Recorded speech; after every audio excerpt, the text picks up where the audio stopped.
And we're live. Hey, man.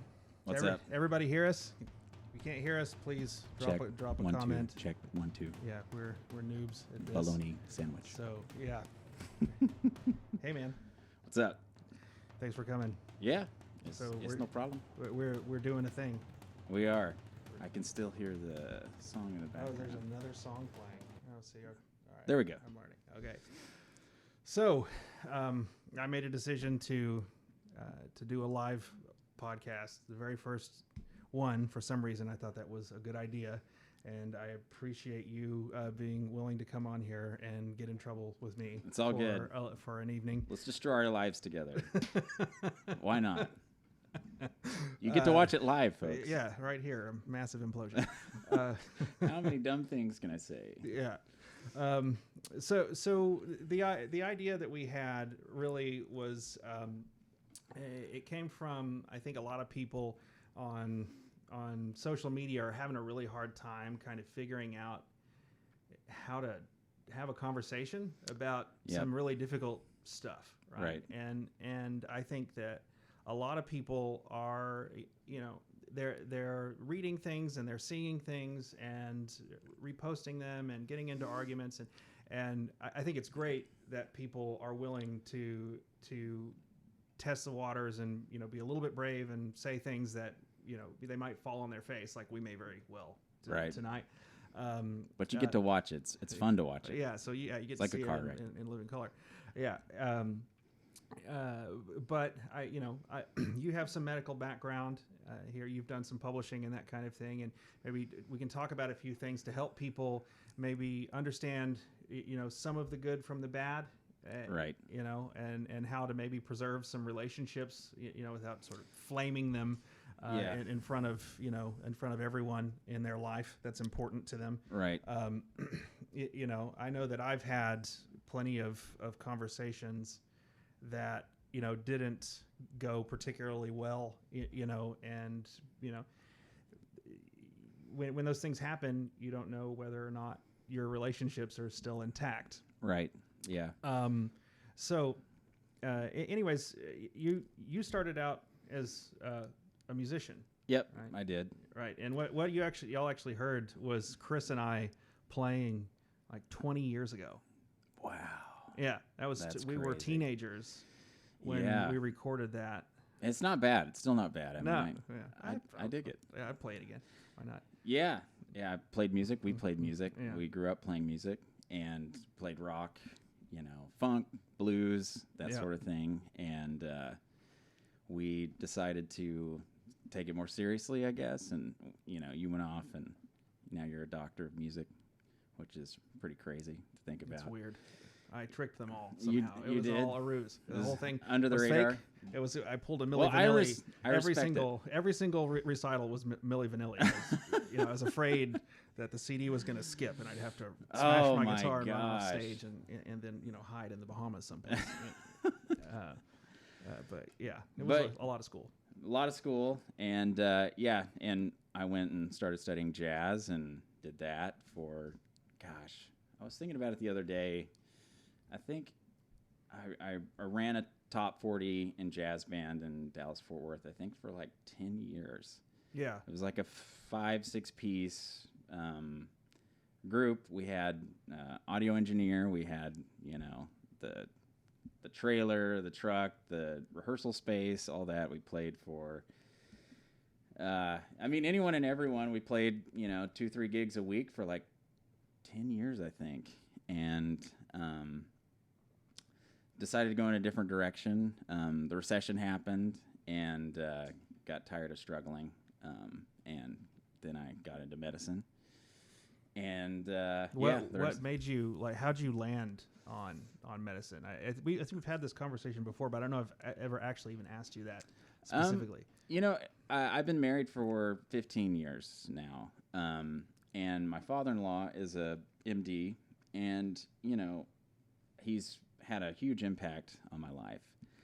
And I always admired what he did for the community, and I was fortunate enough to go and see him at his office and do I don't want to call it shadowing, but just observing, him working in his clinic. And I was like, this is really cool. When I was kind of thinking about other things I could do, that was, it just came to mind, and I really enjoyed being there and watching him. And so, yeah, a bunch of years later and a bunch of degrees later, Yeah. there you go. So Crazy. So you ended up doing some work. I know, doing a lot of research work, and doing some journal publishing, and you did some peer reviewing as well. Is that right? Yeah. Currently still doing it. Yeah. I mean, when they send me stuff, Sure. I'll review. So can you kind of explain for some of the, somebody who might be listening who isn't familiar with a medical journal, like what distinguishes a medical journal from any other kind of writing about medicine, and what is peer review exactly? So the journal that I review for, it's a pretty big journal. It has there's a thing called an impact factor, which is kind of what journals use to evaluate how much referencing their articles get, which is just, it's kind of code for how many people are reading your the articles and that you publish. And what was the question again?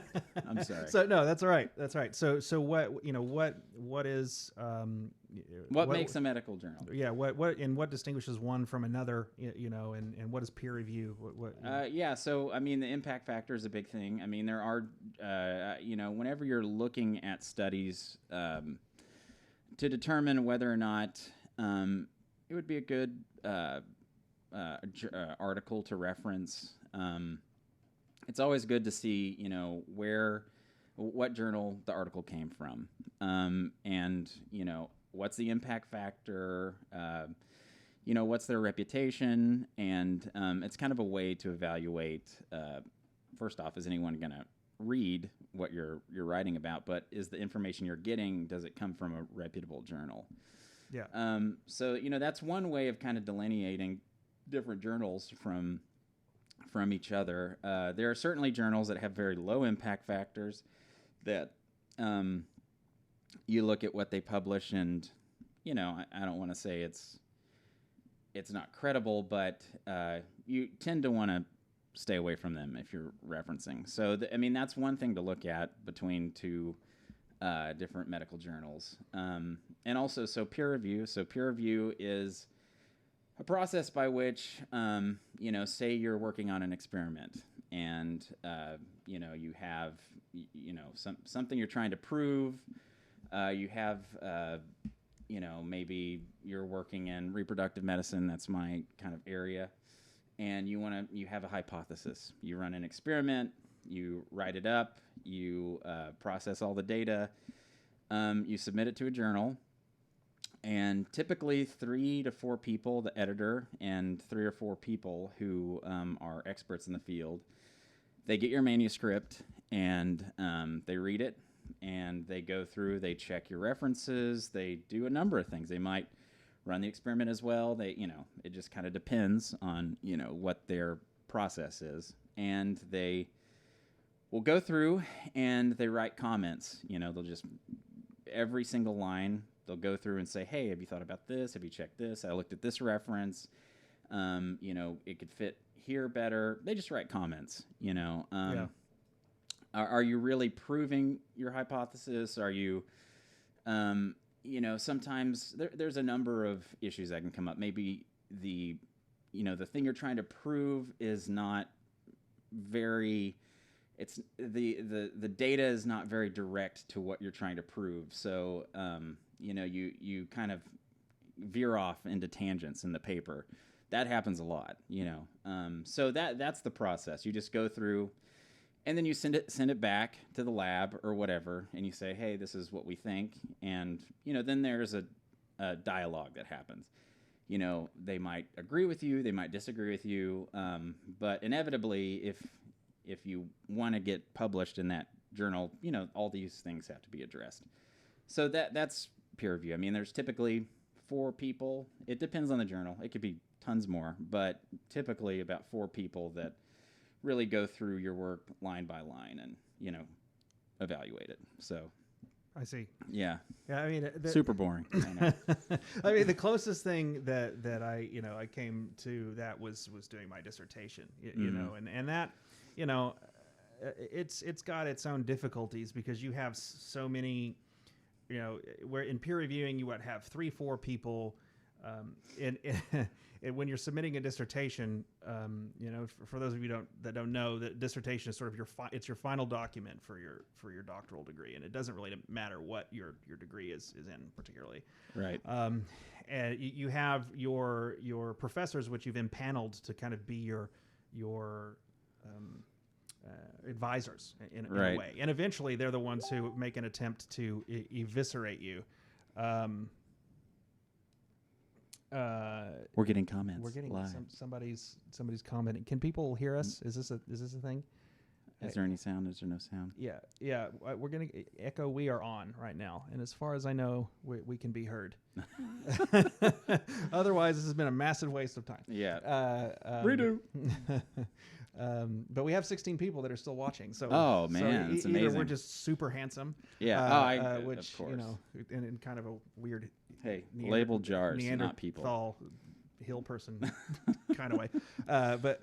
Anyways, you have professors that you impanel to be kind of your advisors, and they help you edit the document, and eventually they're in charge of trying to eviscerate your dissertation live in person, right? That's your defense, right? So they just pour through it, and these are the same professors who've been looking at it for what could be months or years, depending, on the document. Right. So they know it better than anybody. Yeah. I mean, I had one particular professor that was frightening. I mean, there's always one. Yeah, it was. I had that guy, and I survived that guy. Nice.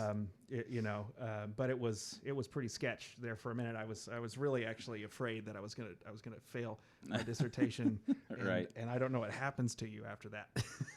I don't know. There's like some weird academic purgatory you go get into. Snapped out of existence, like they're Thanos or something. And you just sort of like go away. Right. They take away all my guitars. Take away my fingernails. Oh man. And the whole works. Could you at least get the big fluffy gown with the crazy hat? I think you should at least get that. Yeah. Maybe wear it at night. Sure.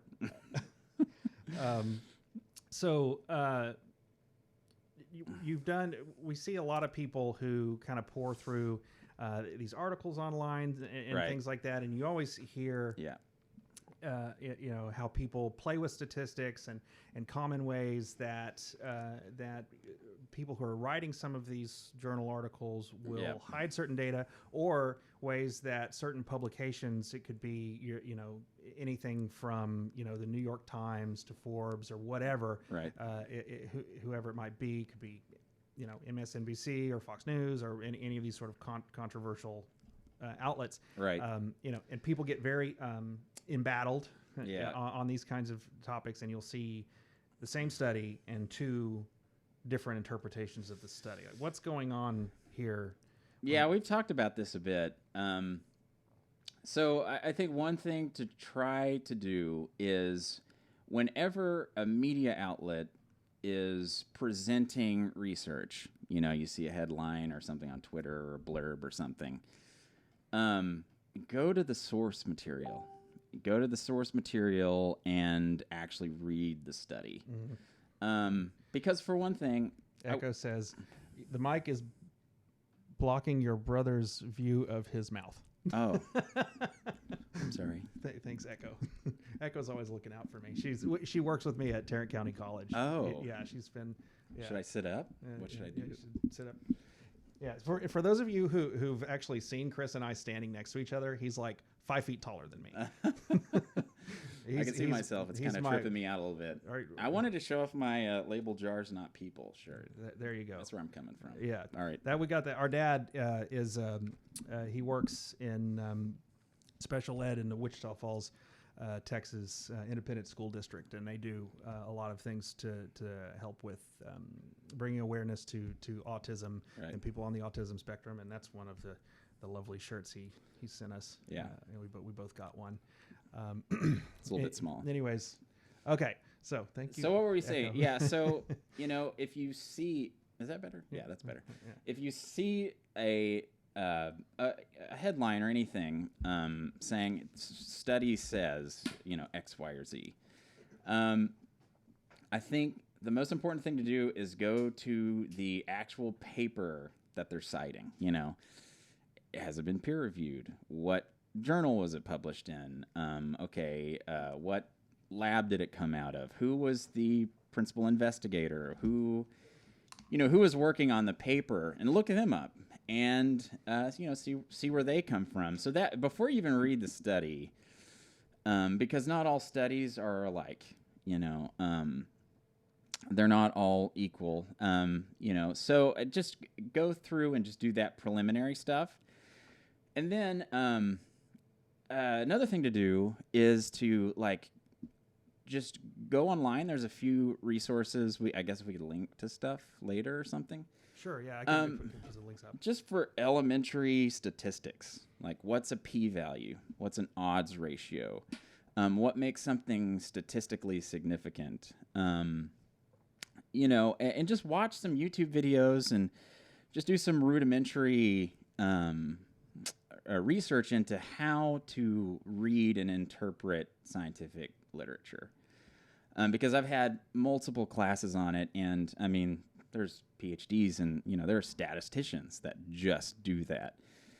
And so just that preliminary work, I think, is really important. So once you're kind of armed with that information, then I think read the study carefully. What's the abstract? What's the background? What were the materials and methods? And what did they find? I mean, what really did they find? And then was it statistically significant? What was the p-value? So these things are very important. What was the population size? What kind of a cohort study did they do? This stuff is super important to know when you read any sort of scientific literature. It could be COVID-19 related, or it could be, mating of frogs in, Zimbabwe. This stuff is in every single published scientific article. So when you see a headline, know that the people that gleaned that information from that source material, maybe they don't have that information. Maybe they don't know what an odds ratio is.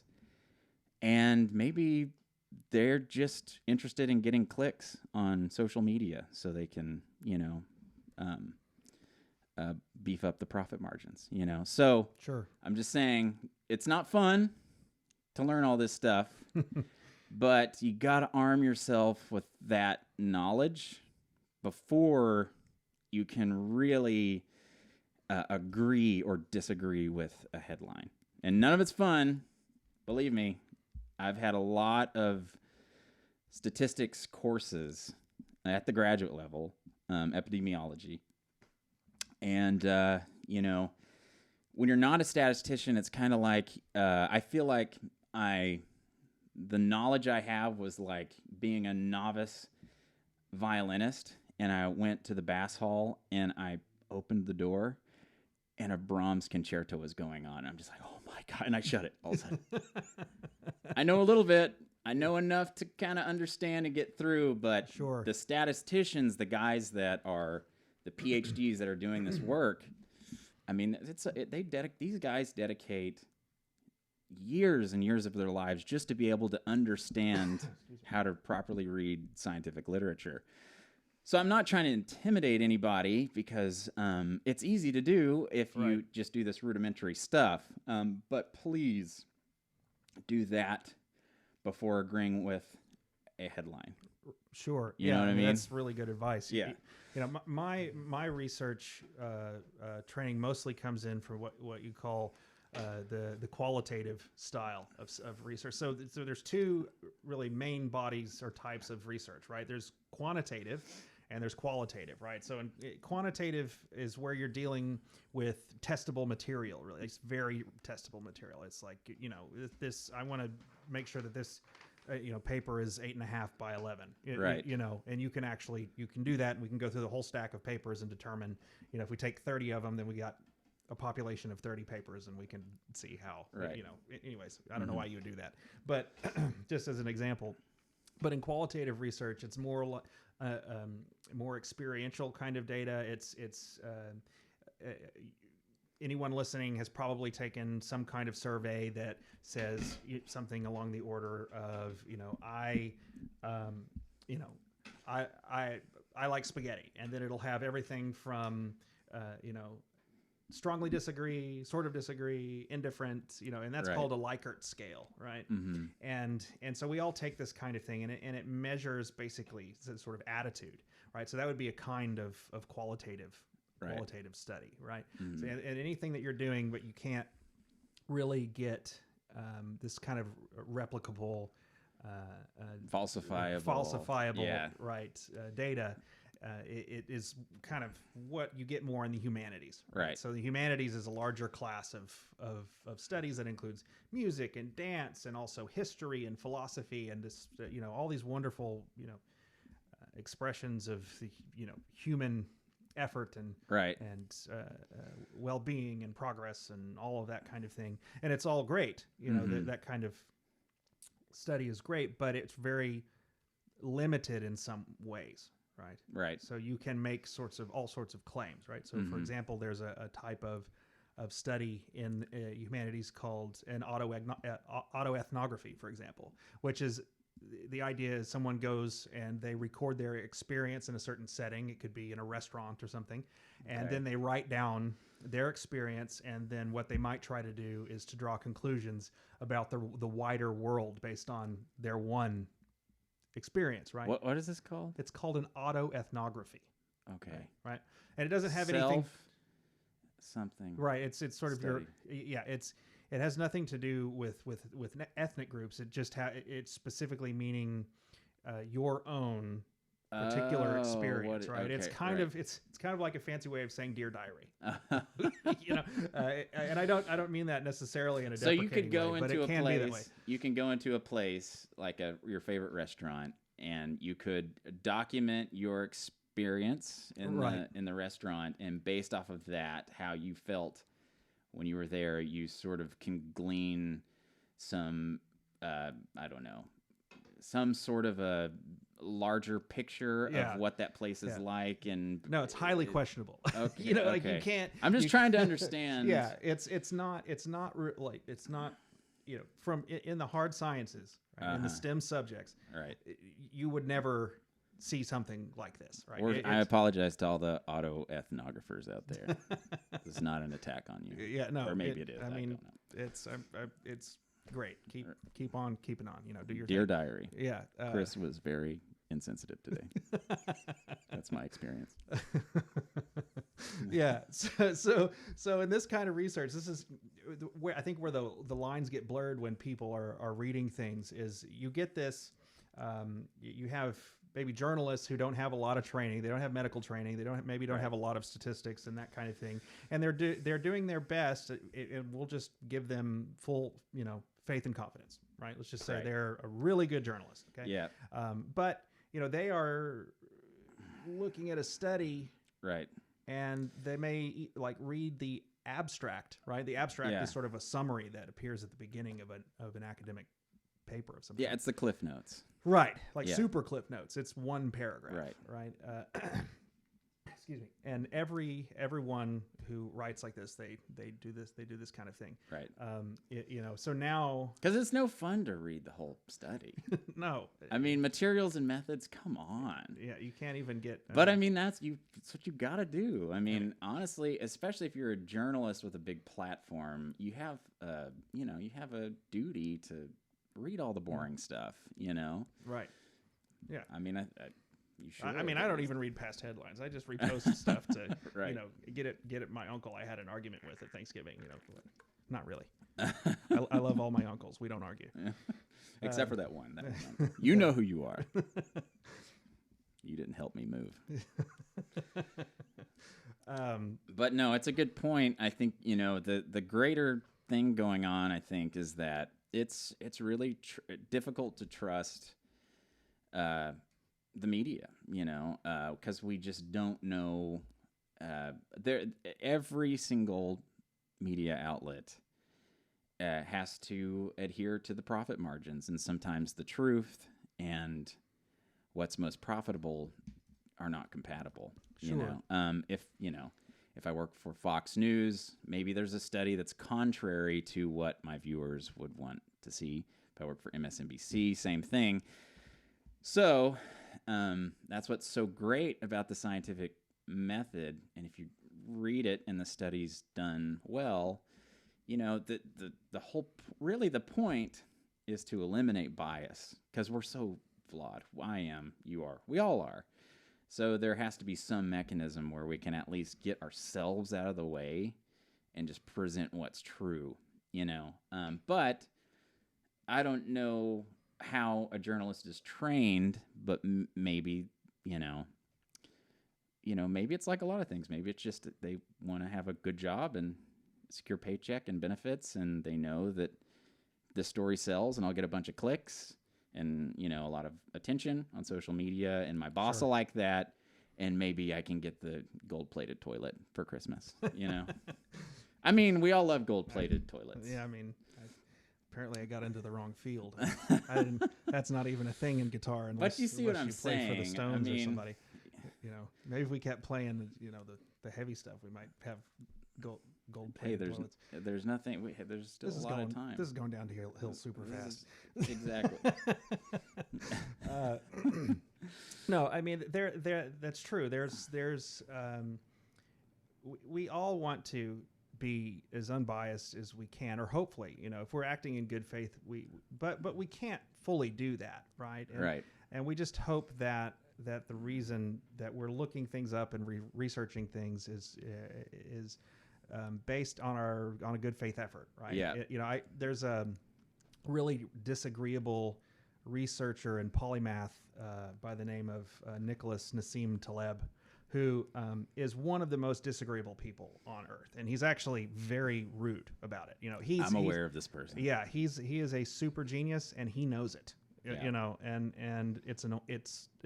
It's very worst. It's very off-putting, but he does brilliant work. And I think what drives people crazy about him is that he's not afraid to just, call a spade a spade, you know. And he put it in basically that if you research, if you look for research that affirms your position, Mm-hmm. Instead of creating a position based on the research, Right. that's unethical. Yeah. And so anytime that we're looking into something that's valuable to us, Mm-hmm. we want to make sure that we're looking at everything that's available. Yeah. We absolutely? And of course, we know this is confirmation bias. So usually we think of that as, we see an article on Facebook or whatever, and we repost it because it's like, and we maybe even have somebody in mind that we got in an argument with on Facebook. Right. Post it, that kind of thing. Yeah. So. And I think, if you're designing a scientific study, you see this, I think, most with literature reviews. A literature review is, say, you're seeing a trend in some area of science or medicine. We'll just say, I don't know, for example, you think that this type of metal will rust with this amount of moisture for this duration. You get this idea in your head because there's, in a bunch of studies you're reading, you see this always happen, but the papers themselves maybe don't address that phenomenon specifically. And so you think to yourself, hey, I'm noticing in all of these papers, rust is, becoming seen on this type of metal with this much moisture for this duration. So you write a paper, right? You write your little paper and you go in, you got 100 different papers that all say the same thing, and you write up your literature review. You're reviewing the literature to prove your point, right? And say that out of those 100 studies you read, there were 200 that were published in the last 20 years that showed, hey, rust is actually appearing on this metal with this much moisture, contrary to what you believe, and for this duration, not what you're, presenting in your manuscript. So you got to include those. I mean, right. You got a principal investigator that put, thousands of dollars into this literature review, and you're in his lab, and all the postdocs are all looking around. What's so and so doing? What's his paper? Blah blah blah. You get a lot of pressure on you, and you want to prove this point. So you have to be very careful about not cherry picking your studies and your data, and you have to. And there are methods that you do literature reviews by. And in your materials and methods for a literature review, you literally have to say you used the literature review method, this way of going through all the data, all the published papers, right? And this is how I selected them. A good literature review will have that, and they'll say, hey, I did this, this, and this. And it's a way of just saying, hey, I didn't cherry pick the information. Yeah. Because we're all flawed, and there's got to be a method by which that, you're including all the information. Now that everyone's asleep who's watching, this is the kind of stuff that I think is interesting. So this is also why I'll never be on again. Yeah. But anyways, so, if you find a literature review that is, hey, look, this guy has 75 studies that proves this, and he got it published in this journal. Well, look at the journal, look at the impact factor, and go through the literature and make sure that they look at the materials and methods and make sure that they included everything, and make sure that nothing was omitted. And, so it's just a little bit of homework we all have to do. We cannot make, life-changing decisions based off of one study, right? Or a literature review that has 65 studies. There's got to be, it's a process, and but that's the fun part of, of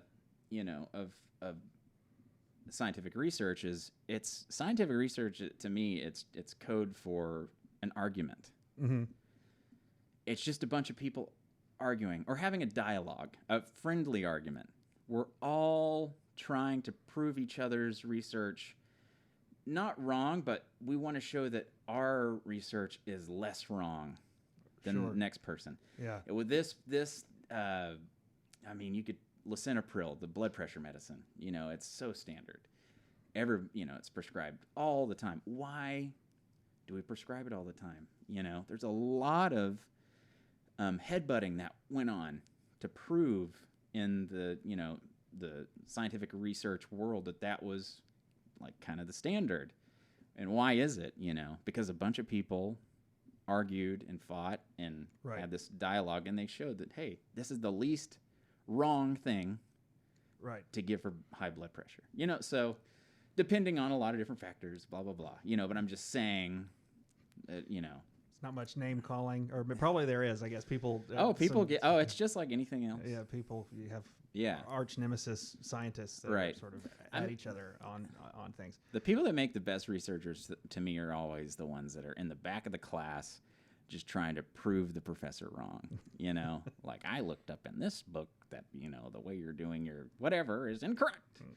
And it needs to be done this way. That guy, that inquisitive, argumentative, stubborn guy that, wants to one up the latest research, that guy, typically, or girl, that mindset is what makes a great researcher. Inquisitive, always reading between the lines, never reading a headline and just believing it. That is what makes a great researcher, in my opinion. Sure. Yeah, I think that it's important that everyone has a bit of that skill, right? So we may not all be scientists or doing, in my case, musicology research or music theory or something. But if you have, something that's published and it could be so wrong to you that it's offensive, Right. and it could come at your sensibilities in a very difficult way. But the thing I think to remember about bad ideas, just like a bad medical treatment, is that the laboratory is the best place to deal with it, and otherwise it'll just get unleashed on the population, Yeah. right? Yeah. So not housing a bad idea, say in the university, Yeah. right? It's not like those people just disappear. Yeah. It's not like it makes me think of the end scene on Nightmare on Elm Street, right? where the heroine discovers that all she has to do to make Freddy Krueger go away is to just like turn away, right? And he Yeah. falls through the floor, Uh-huh. right? But the real catch is the very, very last scene of the film, of course.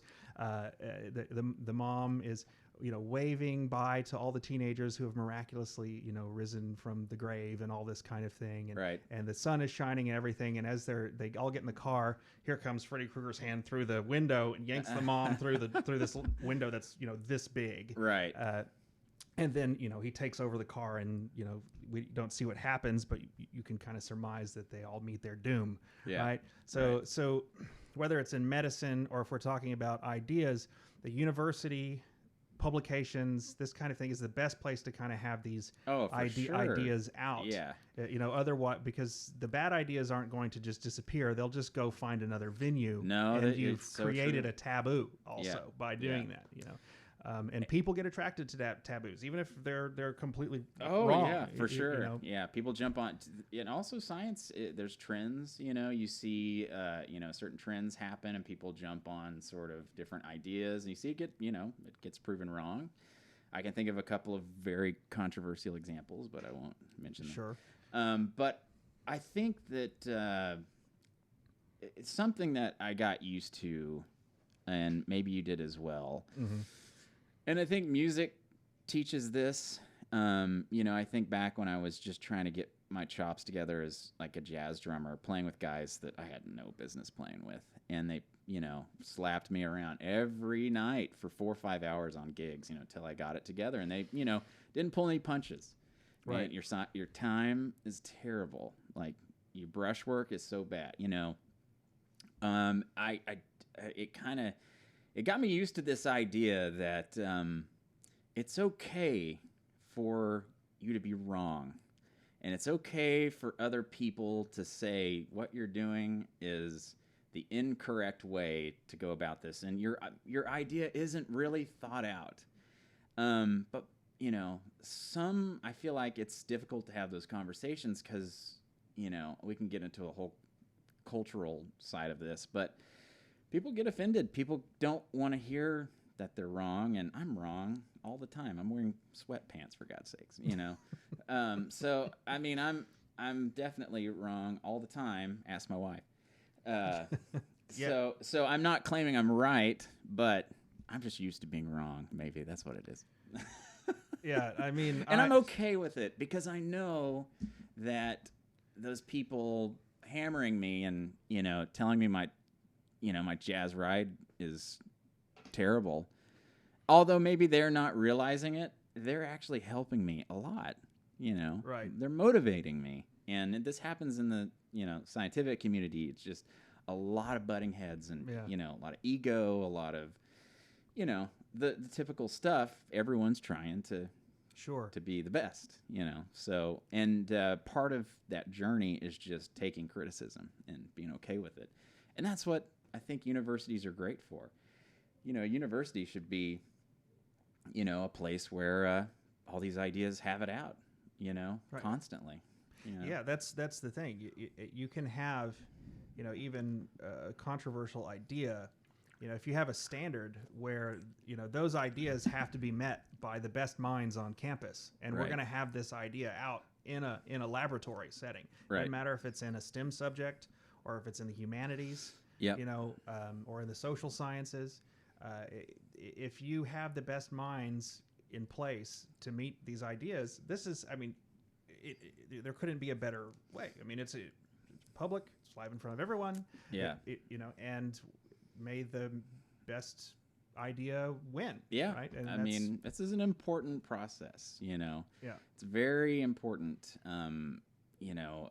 this dialogue and the desire to, when you lose, to just get back in there and just keep trying to, okay, I'm not good at running PCR, polymerase chain reaction or whatever.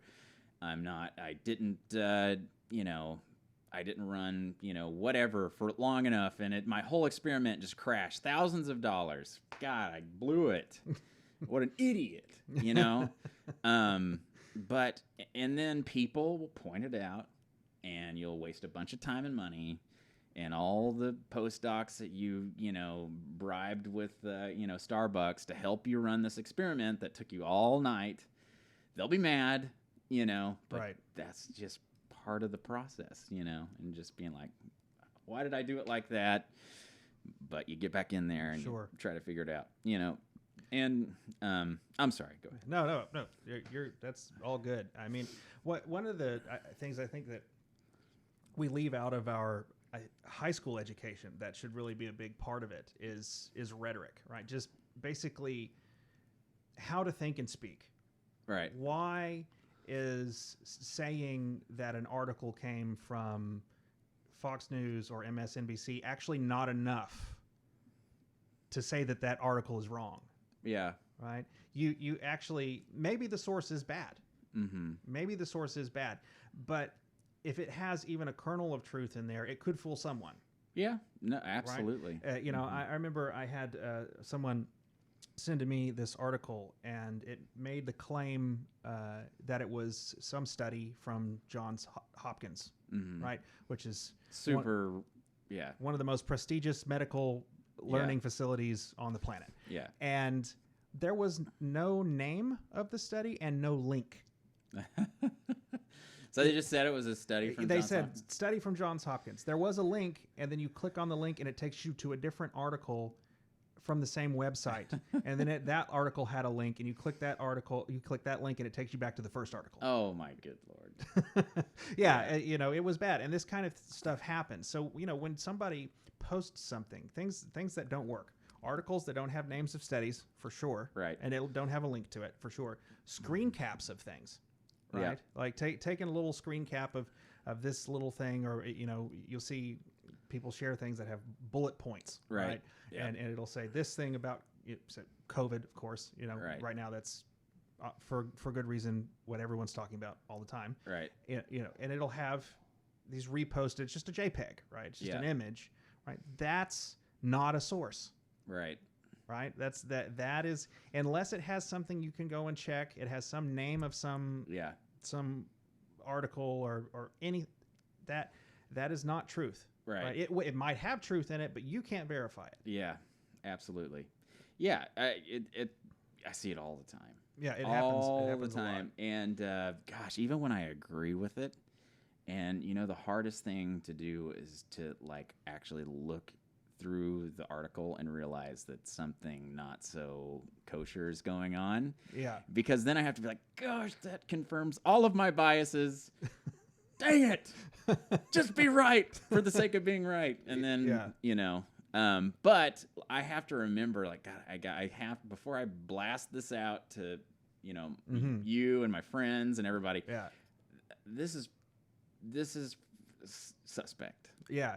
And tapping the brakes is hard. Sure. Because you're like, see, I'm right, and everyone's wrong, but you gotta that impulse is right. You gotta tap the brakes on it sometimes. And it's okay. It's okay to be wrong. I think one of the things that happens when we post on social media, we feel a little bit like we're signing a contract with an idea. Right. Everybody, this is my thing. Right. And here I am. There's my flag, and I'm not moving. You're married to that now, Will. Spot. I don't care what happens. And even if you do change your mind, you may have one annoying friend or something that'll go, well, that's different from what you said before. Right. And it's like, well, I mean, you it's okay to change your mind. You don't have to allow ideas to always have power over you all the time. You are an individual with agency that can can deal with new information. Yeah, exactly. I mean, and that's something that it's hard to do, but we would never. I've learned that over the past 5 years, when I've really become more aware politically, my ideas have changed dramatically. And how I think and feel about certain things as I've become older and more experienced. And thank goodness I don't believe exactly what I did in high school or in college or whatever. I'd be dead, because I would be dead too. As an emergent patient comes in or something, or as you're running an experiment in the lab, or as you're doing a gig or something, you're going to get feedback from the piano player or the bass player. Like, dude, we're not locking together. Right. I don't just keep playing the same thing and be like, no, as new data comes in, you have to change what you're doing. And I could run down the list of embarrassing things I've said and believed and ideas I've held that are now, so embarrassing. But I mean, that's the process, So, yeah.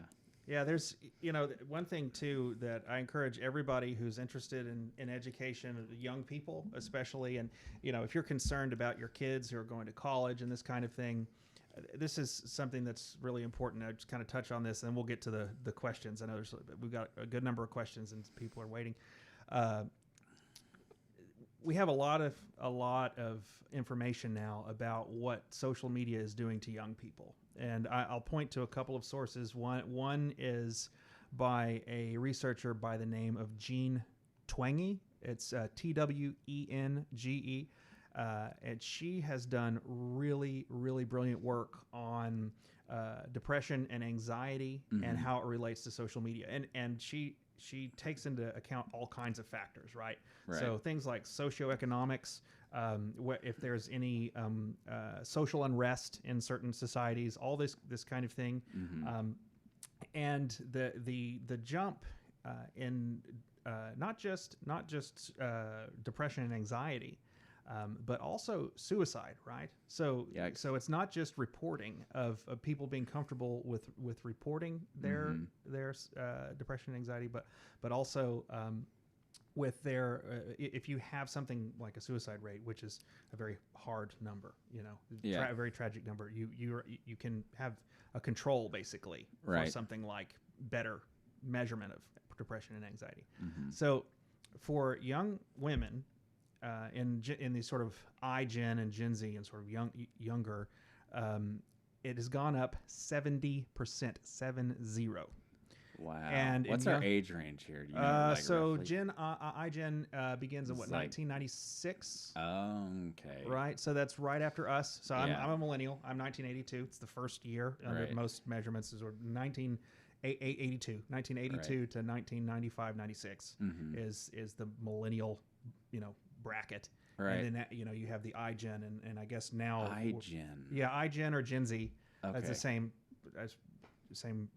Is that words for the same thing? Why iGen? Is that a play on iPhone? Maybe actually, it's internet generation. Is it? Yeah, okay. that's what it is.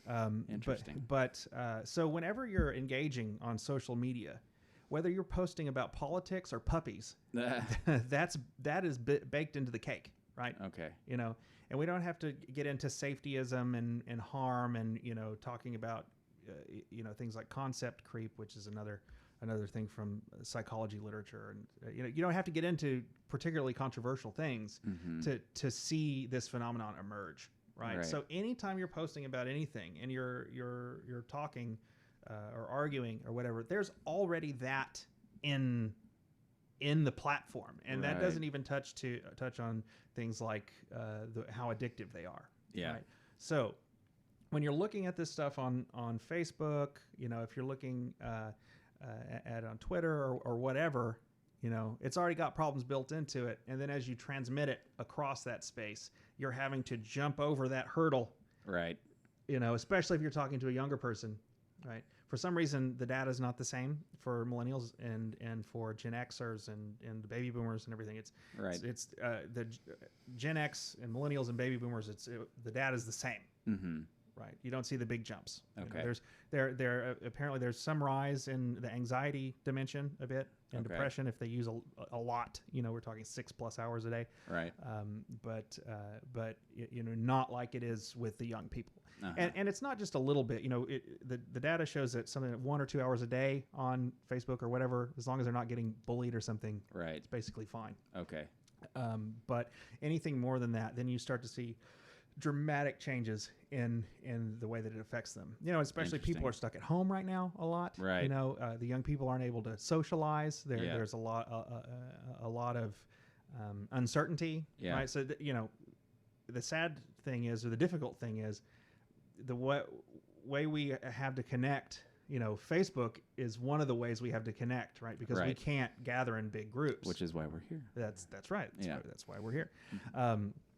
And so it's like, how else do we Yeah. socialize Yeah, now? exactly. Yeah. But that way of socializing is unhealthy, Right. right? So Yeah. I don't know. Ride a bike, I Yeah. guess. Yeah. Write letters. I'm not sure. I mean, I don't think there's a great solution right now. Right. Especially not for very young people. Right. Spend time with your kids. Yeah. That's Yeah. I one mean, thing. maybe that generation was born with this technology. Right. It's so much a fundamental part of who they are. I Mhm. mean, my 2-year-old can operate my iPhone. Yeah. We didn't have that. I mean, I was driving. So I was 16, 17 when those Nokia brick phones.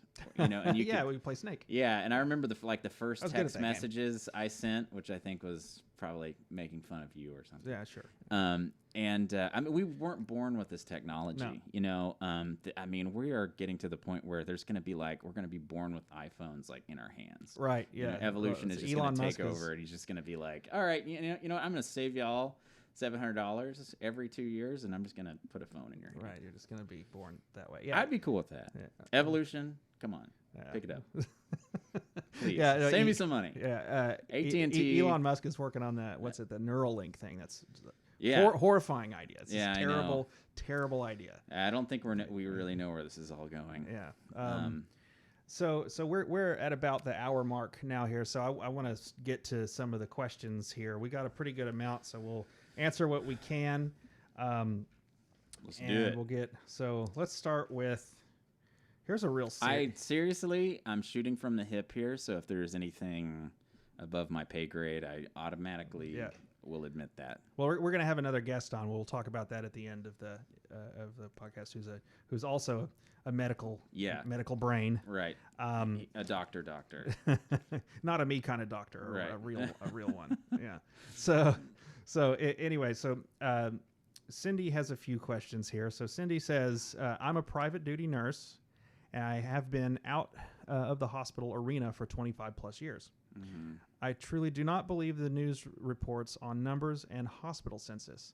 All right. Where can I get true info? I'm going to be super boring.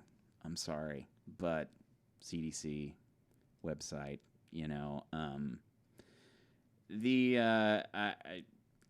I will just push and encourage people to go to the authoritative sources on this. I know it's a very hot button issue, and maybe in 50 years when we can really parse out how we came up with these numbers, maybe we'll find some irregularities or something somewhere.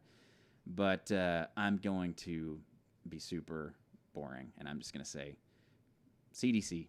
Look at those authoritative sources. That's pretty straightforward. Let's see. Are the COVID tests reliable? They were developed so fast. What is the likelihood of false positives? I mean, again, there are probably, I'm pretty sure I can think of a couple journals that have probably researched this. The New England Journal of Medicine, I'm going to give a shout out to them for a second. If you want to find amazing information on all this, there's a bunch of journals, but the New England Journal of Medicine, I'm addicted. I can't stop reading it. Every day they're putting out awesome information. And you can go to PubMed or Google Scholar, NEJM, COVID-19. Can you get to medical journals through JSTOR? Is that? I don't know. I don't know if that's a server or not. You There- might be able to. Sure. I use PubMed. So. So yeah, there's journal servers, right, for academic articles, and I don't know if medical stuff is on JSTOR or not. JSTOR, when the pandemic hit, they actually opened up their service for free. I mean, I have access to it because I'm a faculty member, at a few colleges, and most college students can get access to it as well. But I believe JSTOR for a time, I don't know if they still are, was actually for free. So I don't know if PubMed, but also what I found out in doing my research for my dissertation, if scientists, researchers, academics, we are nerds. We love attention. Right. So we do crazy things like do a video podcast for no reason.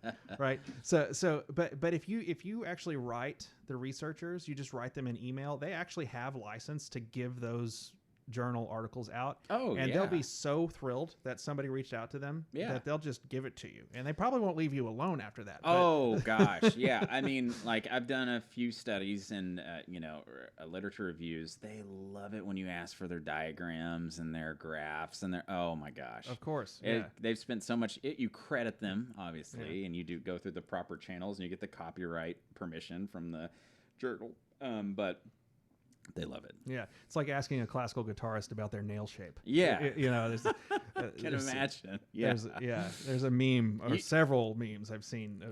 The nail shape. Yeah, nail shape. It's what's the shape that? Do you have an hour? Okay. All right, that'll be another podcast. We'll do that. That'll be the world's worst attended podcast. Manicures with the Brothers Douglas. Yeah, don't even. Okay. So next question. I do not take the flu vaccine because the type of flu does not seem to match the vaccine formulation ever. What is the likelihood of COVID vaccine being the same? There's a lot. I've read a lot on this. There's this idea that we're going to have to take multiple vaccines for multiple strains, kind of like how we look at probability models and pick like what flu shot we're going to get. We're going to have to see. Yeah. Go ahead. What's the range for effectiveness typically on a vaccine? Do you know? I don't know. Off the top of your head? I don't know off the top of my head. The probability models are pretty solid. Obviously, they're not, foolproof every time.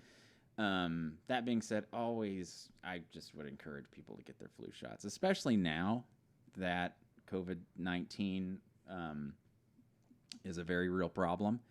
When you have COVID-19 mixed with maybe a bad flu season, right, then you're talking a lot of strain, on the medical system. So I would encourage people, maybe the past few flu shots you got weren't correct, or not correct, but they, didn't target that strain. But I would still encourage you to do it,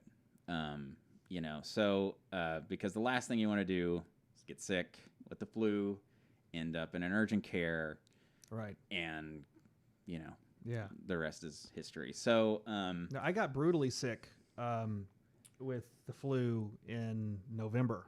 Mm-hmm. And I didn't have my flu shot, but my daughter and my wife both got their flu shot. Oh yeah, and they got a little bit sick for like less than 24 hours. Yeah. I was out for 12 days. Yeah, see, I don't ever remember being that sick ever in my entire life. It was very bad. My fever went on for 5 or 6 days. It was completely and totally brutal. It brought me to my knees. Yeah.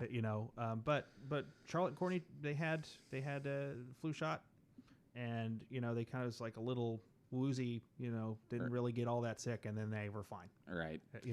So there you go. I mean, that's anecdotal, right? It so is. that's a N equals 3, right? N is your population, right? So right. That's 3 people. So that is anecdotal, right? So that's not a legit study, but that was an experience that I had. And the moral of the story is get your flu shot.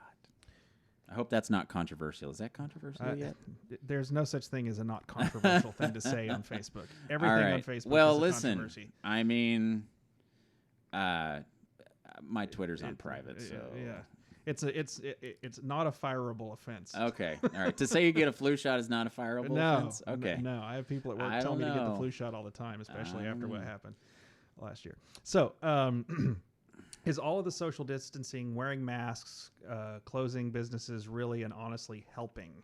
Thank you for your time. Well, I mean, you just look at how cases spike, and once these measures were put in place, you see cases going down. I mean, this is not, random. This is a very, very much a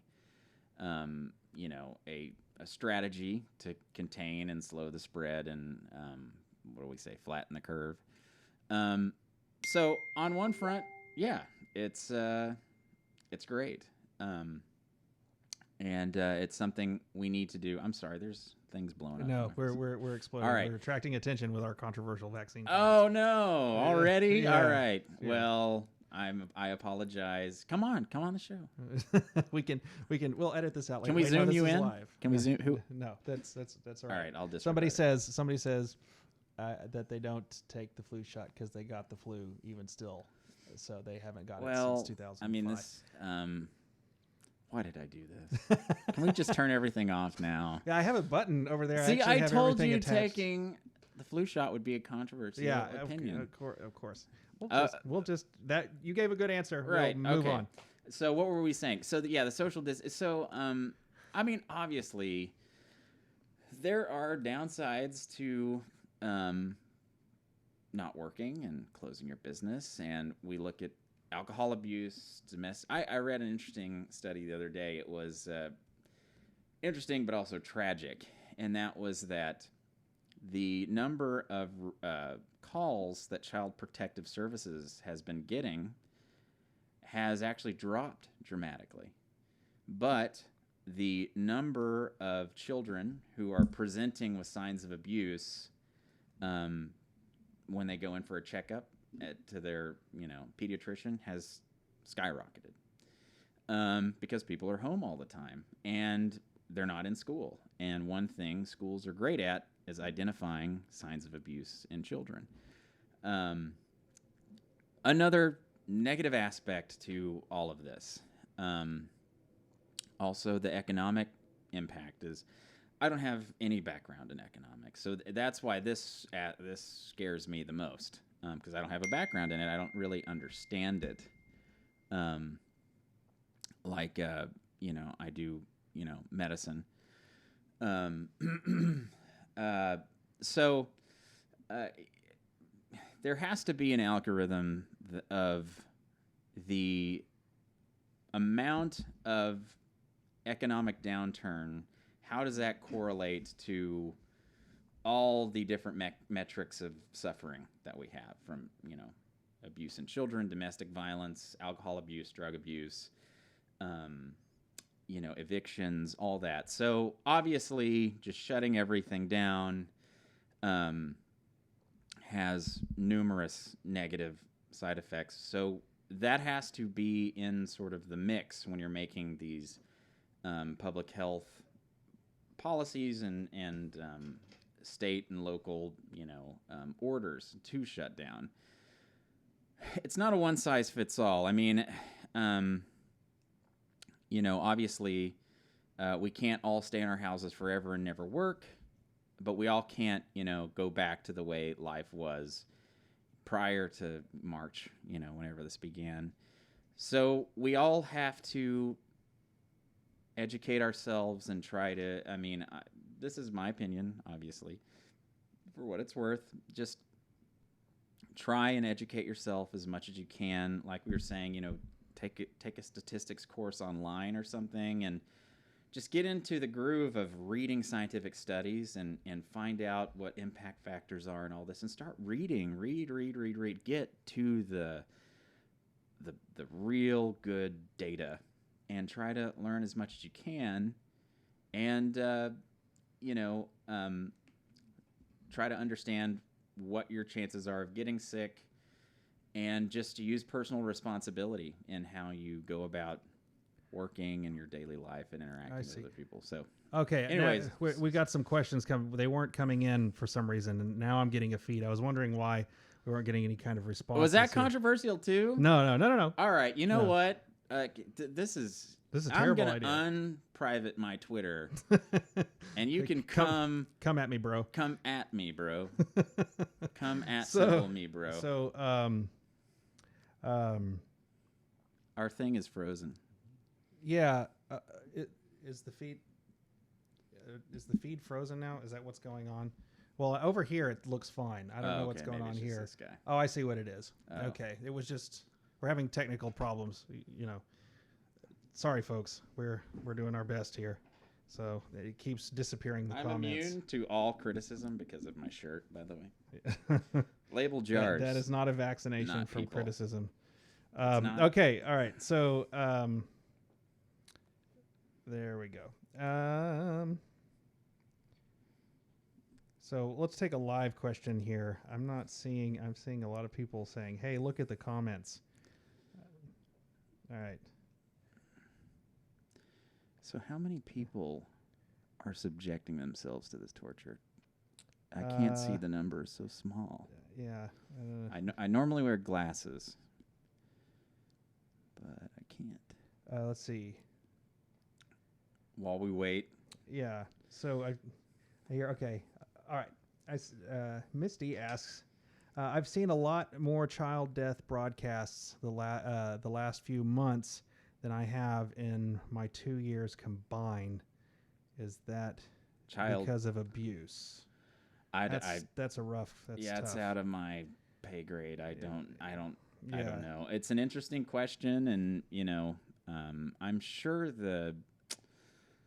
there has to be some sort of body of literature that compiles this sort of information, and you could refer to that. I don't know what the authoritative sources on that would be. Maybe it seems like it would be under the law enforcement umbrella. Child welfare. Maybe You child probably welfare. see some Dad of might be a good person that we could ask Dad, because Dad works with Right. special needs kids. Maybe he knows. Right. I don't know. Yeah. But I hope that's not true. Well, and you can also go to the Department of Justice statistics. The Department of Justice There you go. statistics keeps a lot of data on issues having to do with things like violence with groups who are at risk, right? Women, children, minority groups, that kind of thing. So yeah, if you go to the U.S. Department of Justice statistics, Okay. you can get a bit more information on that. Hey, Misty, you should check that out and let us know. Email me or Will, and Yeah, because I'm sure there are people who would be willing yeah, to just to send us like some to hear stuff. that. We could check it out. Yeah. Yeah, great, tough question. Very, very good question. Thanks, Misty. So here's one, I guess, a little bit for me. I had some research on this sent my way. It says, will you touch on the correlation between, or Marta asks, will you touch on the correlation between playing an instrument and the possibility of developing dementia later in life? All right. And I'm also getting questions by... Yeah, people are texting me questions too. Okay. Yeah. All right, dude. Let's hear it. What do you know? I'm Okay. interested in this. All right. So maybe you can talk a little bit on like vascular dementia and that kind of thing. But a couple of things.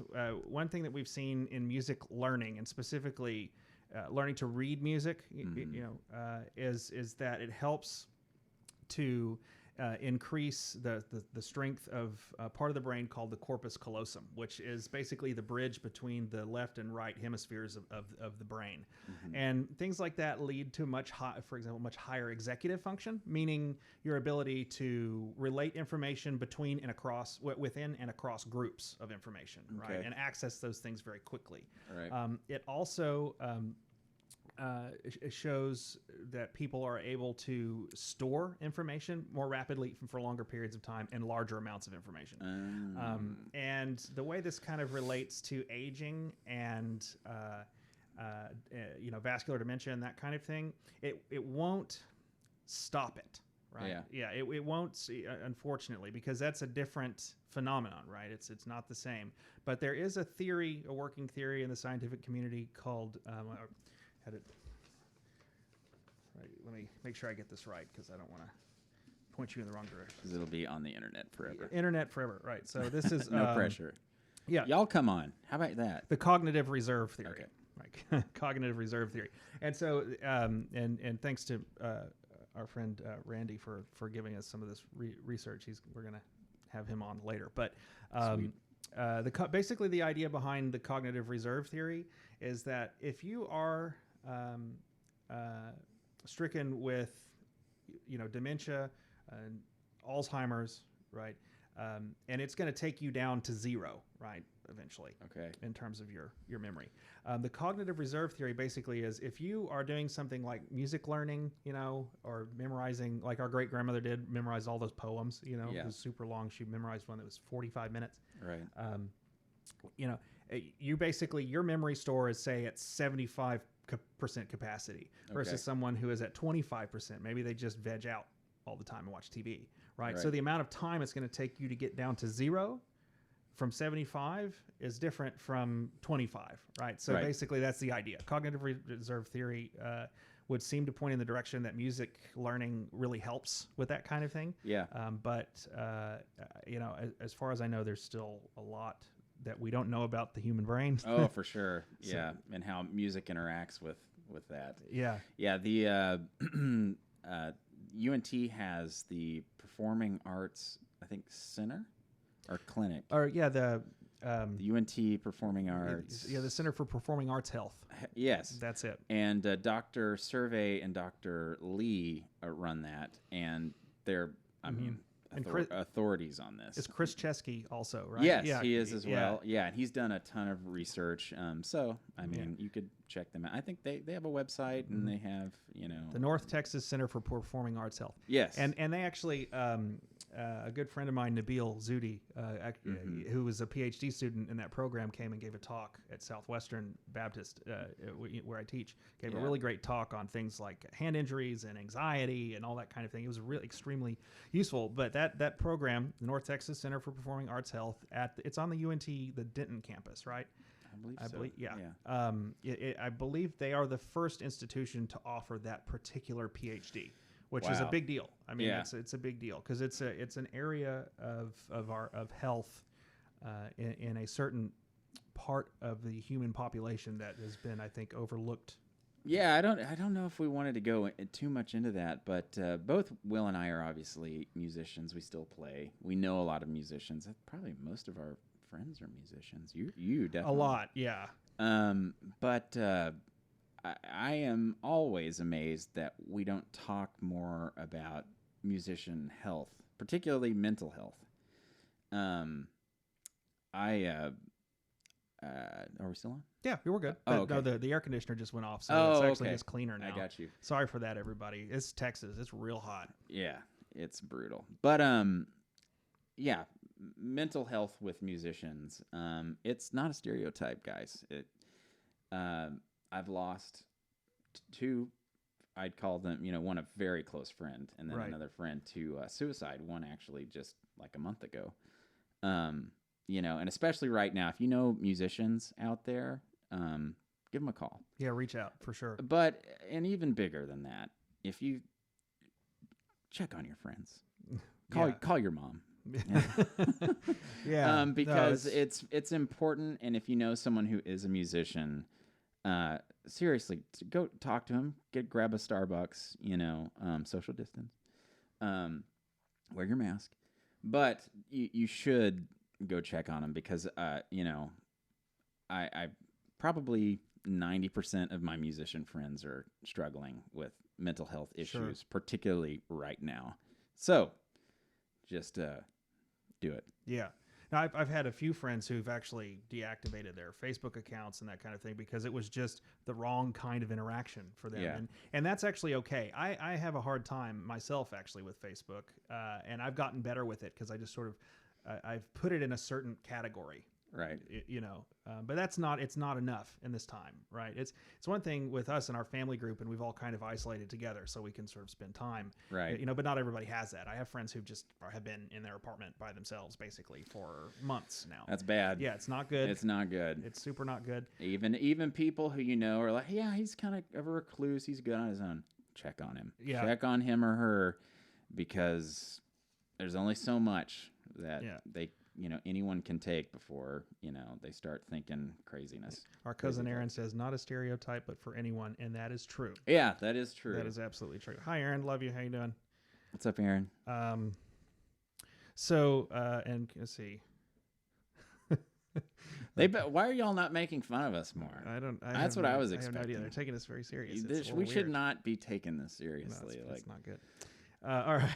This is fun though. Yeah. I mean, we can't really hang out with our friends as much right now. So this is nice. So Curtis says, please explain why AC/DC is the greatest band of all time. It's funny you bring this up, because Back in Black turned, I think, 30 last week. Really? Or maybe 20. It was the Really? 20th anniversary of Back in Black. Right. So that was the first album where Angus Young was the lead singer. He replaced Bon Scott, right? Sure. I think that's right. So I just want everyone to just step back for a second and realize how amazing it is that AC/DC, their lead singer, died. Okay? Mm-hmm. And you can't replace a lead singer in rock and roll. I mean, that's crazy. I mean, it happens. Yeah, sure. But to replace him and to put out Back in Black, which is a million times over platinum, and to go on to write all these hits, it's impressive. Yeah. Just as a human feat. Yeah, well, it's, their lead singer, to me sounds like a diminutive goblin. And to be able to replace one diminutive goblin with a second diminutive goblin is really impressive. It is impressive, because they went the same route. But, I mean, think about, when Sammy Hagar replaced, what's his name? The jump guy. Zubida is that? Yeah, What is David that? Lee Roth. David Lee Roth. David Lee Roth. Yeah. It was not the same, and they were clearly not as popular. Van Hagar. Everyone loves, Van Halen prior to Hagar more. I mean, not everyone. Is that controversial? Come at me. Come at me right now. I'm not sure how many. But anyways, we're losing viewers at the Van Halen question. All right. I'm just saying it's impressive. Yeah. Okay. This is another one not serious, or maybe it is. It depends on your philosophical bent. Kenny asks, if Bill Gates did want to microchip us all, what virus would he use as a cover for his project? Okay, everyone needs to just relax on this and realize how funny it is. and people. Okay, I'm gonna get a little controversial right quick, and don't come at me. That's fine, but. I love the am I not in frame? What's happening?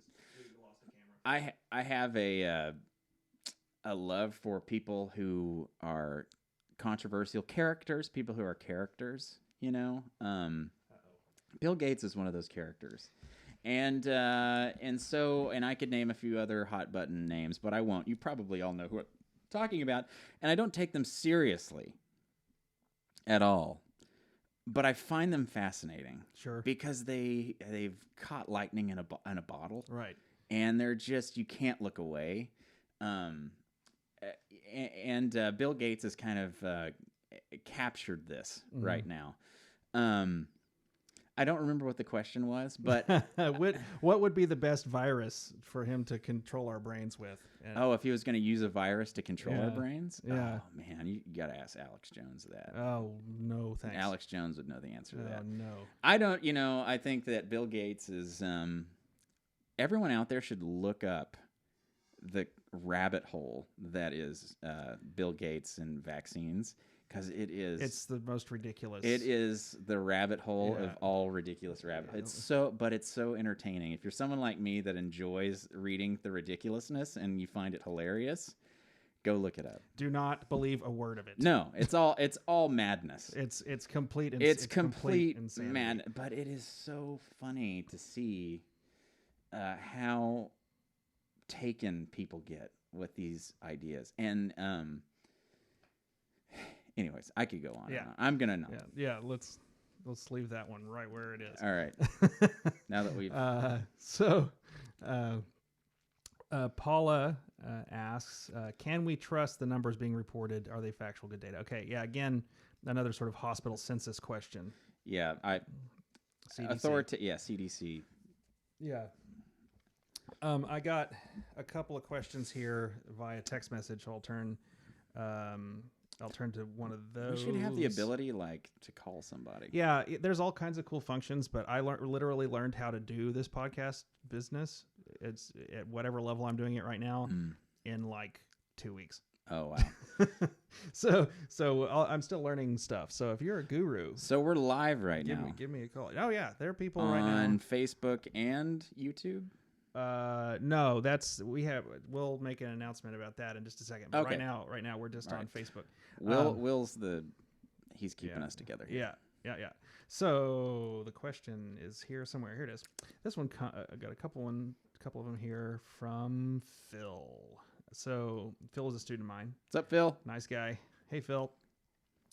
Also in broadcasting, actually. Nice. He's given me a few tips from his days on the radio. So he says, I'm at that age where new pains occur frequently, and old pains tend to linger. Is there any way to distinguish when new pain is the result of aging or existing arthritis flaring up, or if it is simply stretching from learning new exercises? Right now, when that happens, I'll play for a couple of weeks with the pain before stopping. Yikes. If I knew sooner that it was physical, I could stop sooner or look for an alternative way of playing. I can talk a little bit about the overplaying thing, because he has another question here. Your wheelhouse. Yeah, so the second question dovetails into it. He says, is there too much repetition? Sometimes I play the same 3 or 4 bar phrase for 30 to 45 minutes. Sometimes, but not always, my hand will stiff the next day. Should I ever be concerned about this? Okay, so there's been a lot more research done on this these overuse injuries in musicians. Since I did a review of literature on this for a class back in 2017, I think, or 2018. It's actually on my website. If you go to will-douglas.com, there's my review of literature on this is there, and it actually has to do more specifically with anthropomorphic body types, so mesomorphic, endomorphic, ectomorphic. So you have your sort of, the kind of perfect model physique, and then you have just say it, and then you have the tall, lanky ones like me, and then you have people that are more, more, kind of the square pear shaped, also and that's remarkable. Did it be both at the same time? Yeah. I eat a lot of pears. But in going through the literature to take a look at what, how those might be correlated, there's a very large study that was done called the Dawson study. It took place over like 19 years or something, and there were a ton of musicians involved in this particular study. Mm-hmm. Most of what we as musicians, when we feel injured, it actually turns out it's something else we've done. It doesn't have anything to do with the actual playing. For me, I acquired a very serious injury from a fall, and then I had a bad fall in October of 2014, and then it hurt pretty bad. The next day, I went to pick up a box off of the floor, right, and I didn't know it was full of books, and I picked it up with a little too much enthusiasm, and it actually ripped the muscle from the back of my elbow, and it was devastating. I mean, I gave a series of the worst concerts I'd ever given in my life, because I was too stubborn and proud to take the time off that I should have. But that was the one injury that I've had that's really affected my playing, and it wasn't even guitar related. Right. And so this Dawson study shows that that's a lot of what we're seeing. Now, of course, that doesn't mean all of them. Overuse injuries are more common than than you'd think. I can imagine with your instrument too. I mean, so many fine movements. Obviously you're not using a pick, so it's mostly left hand for most people. Mostly that's left hand. Yeah, mostly it's the fretting hand. So if you're left-handed, if you're a left-handed guitarist, it'll be your right hand. If you're a right-handed guitarist, it'll be your left hand. I see. You're welcome, Daniel. You know who you are. So is Daniel a lefty? Yeah, he's a lefty advocate. Oh, he's an advocate? Oh, yes. That's a group? Yes. No, it's just him. Oh, okay. It's N a equals group of one. N equals 1. All right. So, well, anyways, so Siri is over here dictating our entire conversation. Oh, I don't see, know that's where Bill that's going. Gates. Yeah, that's Bill Gates. it's going to Wait, no, inject he's this conversation Microsoft. straight into our veins. He's Microsoft. Yeah, it's going to mainline this conversation. Dude, they call it the I generation. Right. You think about how much that's infested our whole world. Yeah, it's intense. Anyways, I'm sorry. That's okay. So where was I?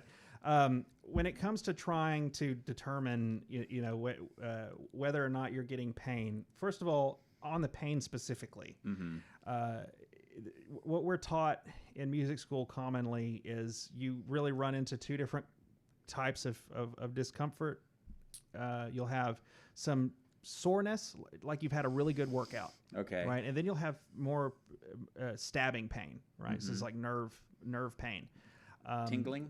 Yeah, I mean, or stabbing? More like a stabbing pain. Tingling, stuff like that with entrapped nerve. Those things happen too, of course. Okay. I've had that, which is really kind of mine was very minor. It was just I had a spasm in my forearm. But if you have any of those pains, if they persist, stop practicing. Oh, okay. Right. Take a break. Take a good break. Take. Are we talking days? No. Well, you kind of test it, right? Okay. So, but don't really test. When I say test it, so you take a break, maybe an hour or so, and then you come back, and if the pain is still there, you stop for the whole day, right? Okay. If you come back the next day and you still have pain, go to the doctor. Wow. Okay. Right. That's what I tell, especially my students who are career minded, right? If you are career minded, you cannot play around with this stuff, right? Right. This is you.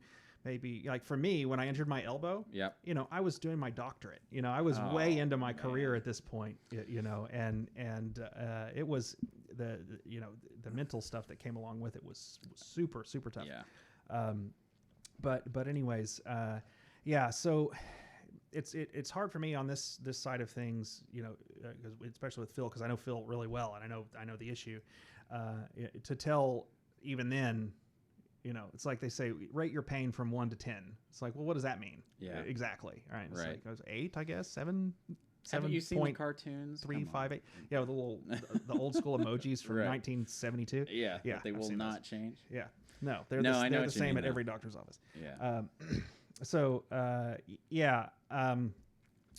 I would that's kind of the metric I would go by. If you have it for several days, I would think about talking to your doctor. In terms of arthritis, I don't have any that's out of my depth. Yeah, I'd say go. If you have a history of arthritis, go to your doctor. I mean, arthritis is very treatable, and the drugs are good. So talk to your doctor. Yeah. So and then is there too much repetition? Yes. Right. So typically, I'd say you want to practice. If you're talking about just being able to focus. Mm-hmm. Once you're not paying attention to what you're doing, you're not having a good practice. Right. Right. So typically when I talk to professionals, other people in the field, it ranges from anywhere from about 45 minutes to maybe even an hour and a half. Yeah. Right. But you could be focused. Less than that, and it doesn't say anything negative about your, abilities necessarily. It's harder for you to focus. So you just take little short breaks. Yeah. Right. So that, and those kinds of things can help avoid injury as well. So obviously, because you're putting less stress and you're allowing yourself some time to get some blood flow back to the extremities. I'm curious. Do you have like a regimen of like ibuprofen or anything like that you use? So after I was recovering from my injury, I had I actually went to Dr. Survey, and he and your brother-in-law Paul helped me get my career back. Actually, nice. That's what brought me back. So for a little while after I had some therapy done, and and kind of gone through all the process of going back and getting back into practicing, I took 2 naproxen a leave. You know, before I would perform. Yeah. If I had a lot of teaching that day or something, I'd take one. Yeah. You know. Oh, sorry. It's all right. There's going to be at least one of those. But I eventually, you know, I don't have to do that anymore. Right. You know, and does my elbow feel the same as it did when I was 25? No, it doesn't. But I'm also 37. You know, it's just never going to feel like it did when I was 25. And that's, Isn't you know, that the truth? That's fine. So I just play schmaltzy pieces. Right. Hey, it's all good. Yeah, there's an answer to that. Yeah. As long as my wife likes my playing, I'm okay with it. I like your playing too. Oh, thanks, man. You heard it here. Okay. It's on the internet for forever. We captured a compliment. All right. So Anne Marie says, about when can we get the kiddos back to school safely? Oof and a half. Yeah, geez, that's the $1 million question right now. You know, I got a text alert that Tarrant County pushed school back to September. I think, I don't know. Check on that. And I know Dallas County did a similar type thing, and I've heard that some are mixing in-person learning with you know, continuing to do at home. And I've heard some districts will allow you to make the decision what you want to do. I mean, the guidelines for reopening, at least in Texas, because that's where we are and that's what I know the most about, are pretty well laid out. This reopening task force, they have a Twitter feed, actually. And I set it up to where I get alerts every time, you know, Governor Abbott tweets about this. And I mean, it's constant. It's every day. Every day things are changing. And the metrics they're using to decide when they're going to go back to school, and how we decide if we're going to reopen in general, the you know, everything's there. Mm-hmm. They have a number of new cases over a certain amount of days. They have, you know, the rate of cases coming back, or the rate of tests coming back positive. Everything's spelled out there. It's a really great resource. I think it's like at Reopening Texas Gov or something like that. It's a great place to go because it's real time. It's every day. And we've joked about this a lot. It's impossible to do any planning right now because things are changing so much. States open, they close. So getting, you know, up-to-date information is important. So that's a great place to go. So I don't know. It's a tough call. And even if they do reopen the schools, you know, that's still, you know, people have to make their own decisions on how they want to do that. So I'm not laughing at you. I'm laughing at some of the comments we're getting here. So just to kind of go through some of this. So Aaron says, I tried to get Courtney to co-heckle with me. Give her time.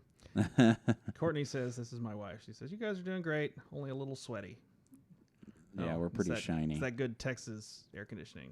Yeah, we're very shiny. Thanks for taking my question. Marta, of course. I hope you're doing well. Hope to see you again soon. Let's see. Great job, boys. Love you from Dad. Oh, thanks, Dad. Love you too. This is a good point. Richard says, didn't Journey replace their lead singer? Good, but not the same.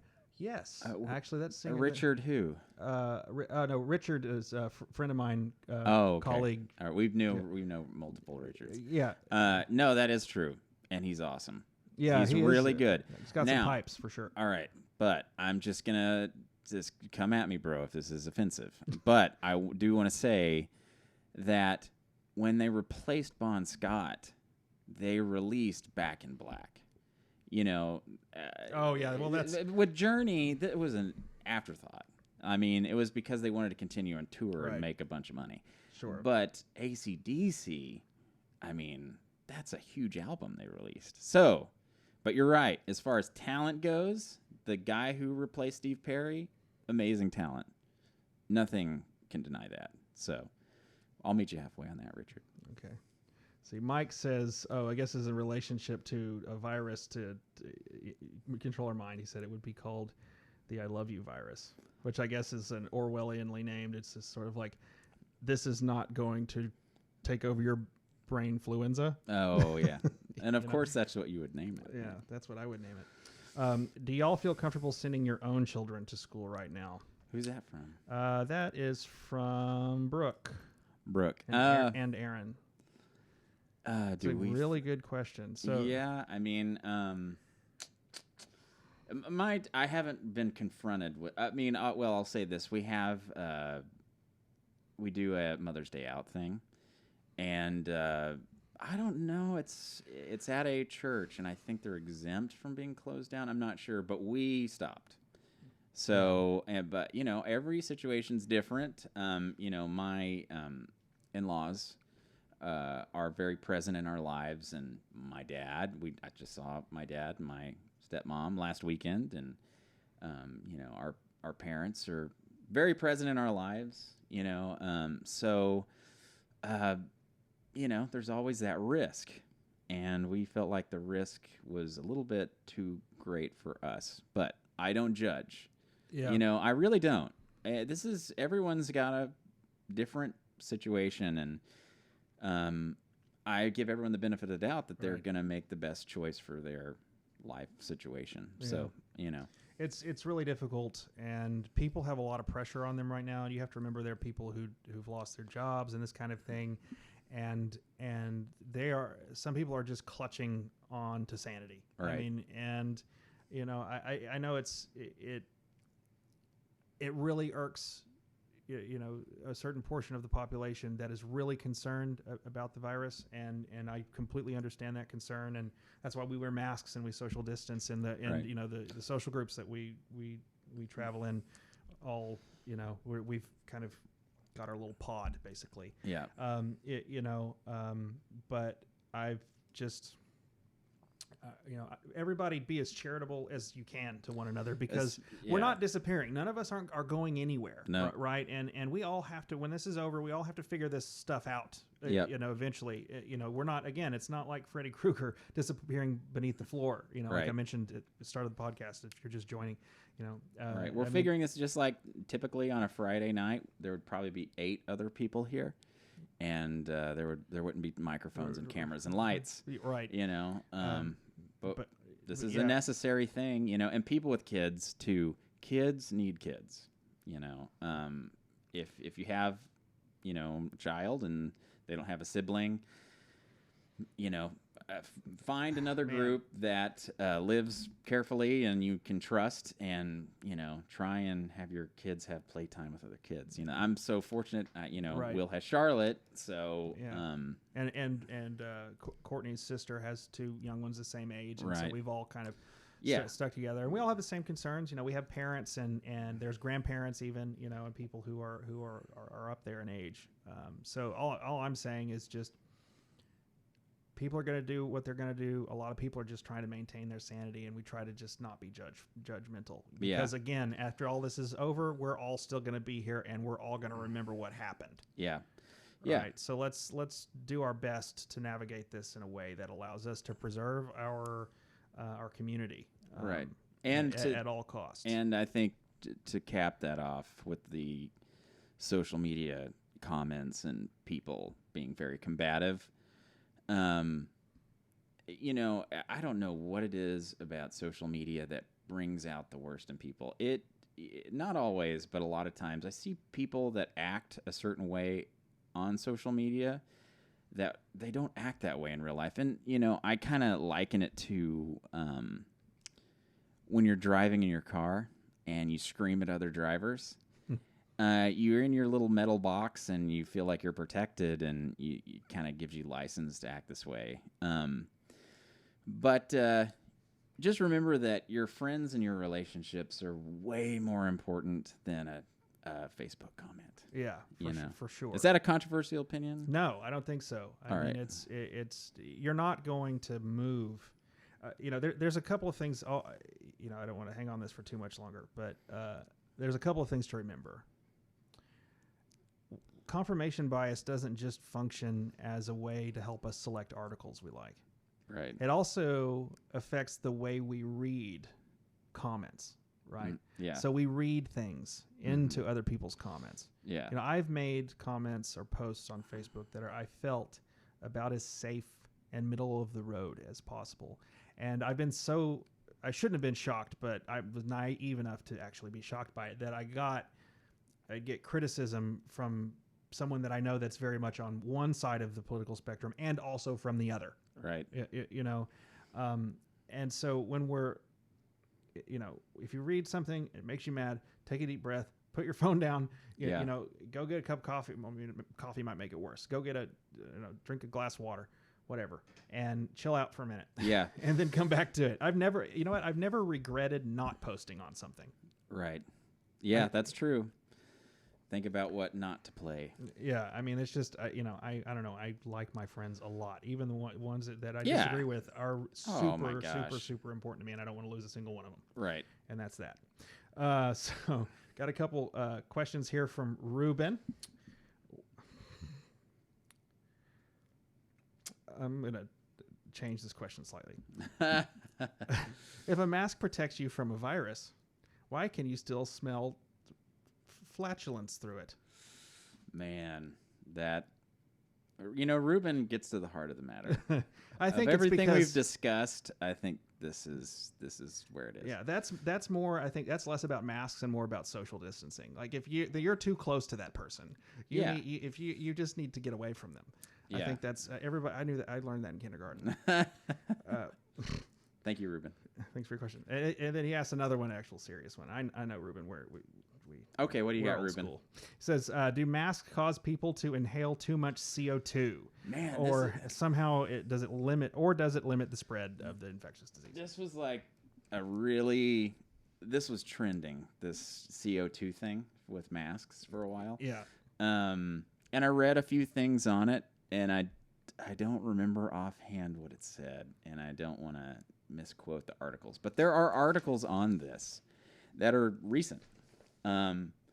And, you know, they're probably in the New England Journal of Medicine. Again, shout out. They are really releasing a lot of great information on all this. And they probably have addressed this question. Yeah. And if they haven't, I'm sure a great lab has. I did find a bit here, and this comes from actually from our guest that's going to be on. And he just made a comment that if you're becoming hypoxic, which is you're breathing too much CO2,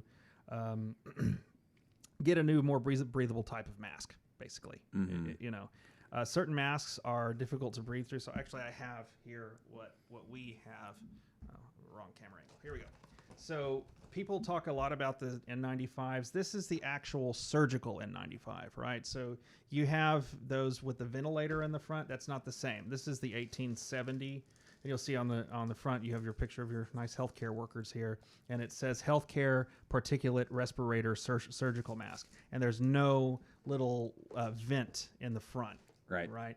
And they cover the face, and they fit quite snug. They're not uncomfortable in terms of the way they feel, but when you breathe in them, it requires more work because there's some pretty serious filtering that's going on there. I'm aware. Yeah, I've worn these before. These I don't wear out. Right. I mean, I this is an emergency kind of mask. And yeah, they pop open on the top and bottom, right? Right. Yeah. That's right. And it's got the little metal bit here. Yeah. You know, and that is for pretty extreme circumstances. I mean, that's hardcore. Mm-hmm. But you know, most of the stuff I've found to be very breathable, you know, and they have all kinds of masks with some ventilation and stuff. Yeah, I use the standard N95s, you know, the ones that you see everywhere. With the vent in front? Yeah, with the vent in front that are, you know, they're already preformed, you know. Yeah. You know, so, I'm fine with wearing them. They not like from, is it a good or, you know, is there a thing, we should be wearing masks. But, I mean, is just as far as how they bother me, personally, the only thing that I do that it starts to bug me is when I play. There's something about, you know, the mental and the physical stress in wearing the mask. Mm-hmm. I start to pour sweat. Yeah. I mean, it's the only time when it is really tough. But we both are church musicians, you know, and we're all in masks, and we're all like 10, 12 feet apart or something. Yeah, it's like and spread out all over the place. Which is an interesting point, you know. I know this has been, you know, in the news a lot. Churches regathering. There's a right way to do it. and there's, there are protocols that, where we play that are in place that are really great. They take it very, very, very seriously. And so, and I do see, and you will see in the media that, churches are having gatherings and, a number of people have gotten sick. Just, again, same with reading a scientific study. Read into the article. Find out if the choir or the congregation, if they wore masks, if they social distanced, if they did proper cleanings, if they did these things. You'll find, at least the big stories I read, they didn't do any of it, and they were multiple day, like a 3-day event. Sure. And folks, you're asking for it. You got to put the proper precautions in place. Yeah, absolutely. So I think we'll take one more here. This is an interesting question. So it's a good question. So I'm raising twin guitarists. This comes from Aaron and Brooke. They're 15 years old, and I have made them take piano along with their guitar lessons for the last 6 years. They are now on piano at the Royal Music Conservatory Level 4. That's a system that comes out of Canada. Okay. It's a good system. The twins want to know how much more piano they should take if they are sure on their chosen instrument, which is guitar. Am I reading this right? So we should take if they are sure on their chosen instrument, which is guitar. So it's the guitar. If you could, Brooke, clarify. Do you mean the guitar is their chosen instrument? So, all right. There's lots of thoughts on this. Okay, right. I have a lot of them. The guitar and the piano are both polyphonic instruments, meaning that they're capable of producing more than one note at a time. Okay. Piano's great for music learning generally. That's why we learn it in the first 4 semesters of our theory courses in undergraduate. It's basically a nice, neat little map of how the Western musical system is laid out, right? In 88 keys. Mm-hmm. So typically. That being said, you don't have to learn piano before you learn guitar, and you don't have to learn piano while you're learning guitar. Okay. Right.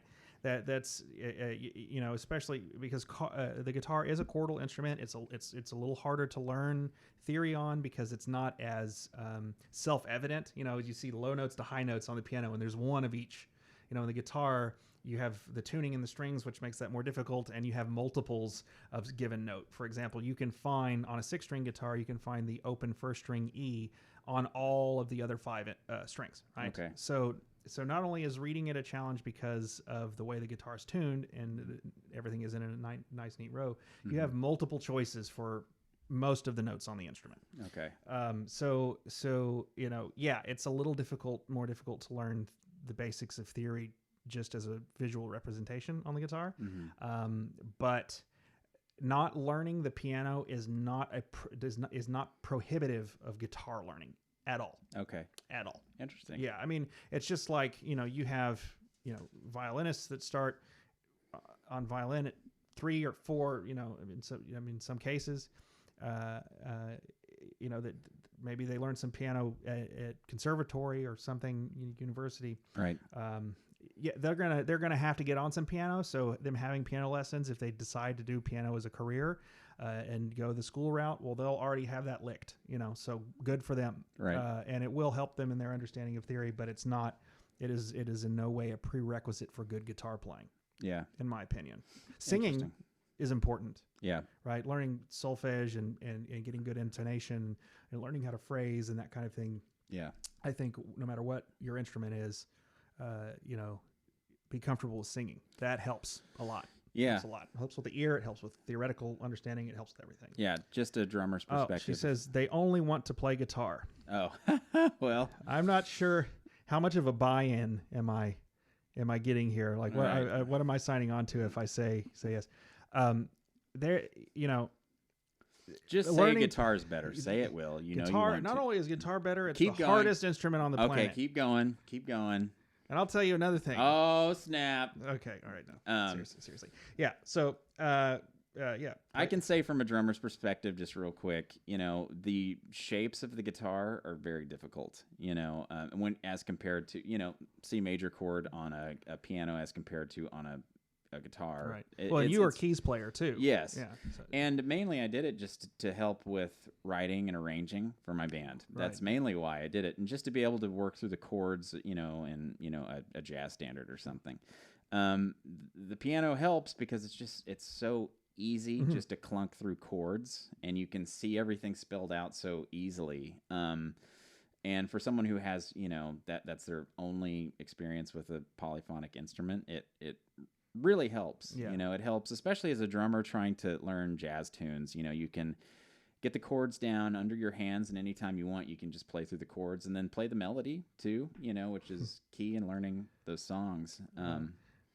Aaron asks, what is solfege? Solfege is do, re, mi, right? This is, Like the song. Yeah. Sing it. It's solfege or solmization or solfeggio. I'll stop. Those are all real words. I'm not making them up, I swear. Okay, so Courtney asks one final question. Who's better, Iron Man or Captain America? All right. So Courtney and I got into a super debate. If you've hung in there this long, yeah, now you're going to get the real controversy. Who is better? Because this affects Will's life. I go back and forth, and I'm afraid to say this out loud. No, we have need in this world for seemingly morally inflexible people like Captain America, and we also have need for people in this world who are willing to think a little dangerously like Iron Man. Although I like his choice of a tire, Iron Man, I'm probably going to go with Captain America, because I'm actually a Batman guy. Oh, okay. Right? See, that's a cop-out. Because Batman is morally inflexible. He does not, he will never kill anybody. Even though he's the one member of the Justice League who is totally just a normal person and would probably benefit the most from, knocking off a bad guy here and there because he's the most vulnerable. But he doesn't. Wow. Right? Because he believes that that's not the right thing to do. Right? So in that way, Captain America is sort of the foil to Batman. Well, Aaron says Iron Man every day. That's every single day. Yeah, that's Iron Man's legit. Yeah. So on that note. Okay. So I'm starting to feed's getting weird. I'm losing some stuff. There's still a good amount of people watching. Yeah. This is surprising.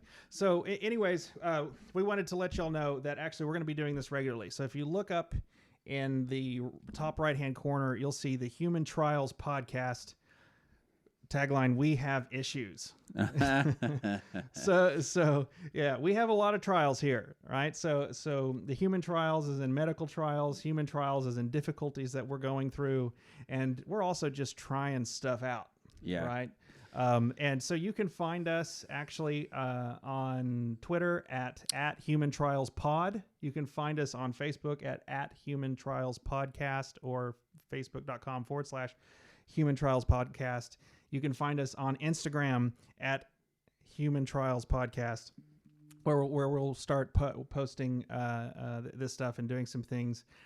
We have coming up next, we have Dr. Randall Phillips will be joining us very soon. We'll have a date out for all of you for that. And he has actually been in charge of COVID compliance, or not in charge, but been helping out with COVID compliance with the medical school here in town, the University of North Texas Health Science Center, and the TCOM, Texas Center for Osteopathic, Texas College of Osteopathic Medicine. Texas College of Osteopathic Medicine. He was a surgeon, what do we call it, otolaryngologist, right? It's a $20 word. It's basically the shoulders up, I think. Yeah. Right. And he has a lot to say about a lot of this kind of stuff. And I want to thank my brother for being willing to do this with me. This has been a lot of fun. Thanks everybody for joining. Please do find us on Twitter and on Instagram, and we're really looking forward to doing this a lot. Oh, and by the way, the music you're hearing in the background and what you heard as the kind of bumper music at the beginning, if you weren't listening then, was my brother and I playing together when we were 15 and 18. Something like that, yeah. And it's actually his drumming you can hear in the background right now as we're getting played out.